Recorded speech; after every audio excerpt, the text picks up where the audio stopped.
Hello, I'm Chad Washburn, Vice President of Conservation at Naples Botanical Garden, here in Naples, Florida. As a plant ecologist, your data from iNaturalist and Project Stay Planted helps us to not only better understand more about the world around us, but is a vital tool in our efforts to conserve plants, both here in Southwest Florida and around the world. I'm going to share with you some of the things that we have learned from citizen science data like iNaturalist and how you can play a part in plant conservation while safely exploring and learning about your own community. As a participant in Project Stay Planted, your plant observations become a part of the larger project. These data points help us to fill in gaps in what we already know about the distribution, bloom times, and how common a plant is within its range. The iNaturalist app is easy to use and can often identify a plant from just an image and a location. Other app users help to confirm your identification, moving it to a category called Research Grade. As more citizen scientists join the project, the dataset grows and begins to paint a more complete picture about a plant species. I'm standing here in front of a specimen of one of my favorite native Florida palm trees. This is Thrinax radiata, or the Florida thatch palm.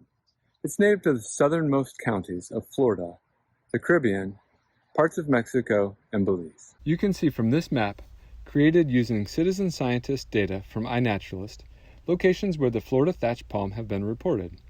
Some of these data points include plants that were cultivated or planted in a landscape. This data builds on what we currently know about a plant based on herbarium vouchers, botanical surveys, and other information from botanists and plant scientists. Adding flowering or fruiting information to your observations allows us to track bloom dates over a number of years to determine how climate change may impact the survival or reproduction of a plant species. Plants that bloom earlier or later may not overlap with the presence of a pollinator and may not be able to produce as many seeds. We can also use the data to better understand how climate change may alter the range of a species, restricting the area suitable for its growth or expanding the area where it can survive. In my work as a plant ecologist, we also use citizen scientist data from iNaturalist to identify and map the spread of new potentially invasive exotic species or to identify populations of native plants in new areas where they were previously unknown. Working with an international team of botanists and plant ecologists from across the Caribbean, we rely on iNaturalist data to help us evaluate the risk of extinction for an individual plant species.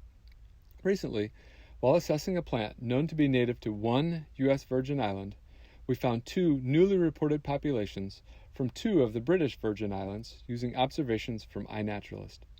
This significantly expanded the species' known range. Please join us in Project Stay Planted using the links below. Thank you for joining our team and for contributing to your garden's plant conservation efforts. Enjoy learning more about the plants in your neighborhood, and we hope to see you soon.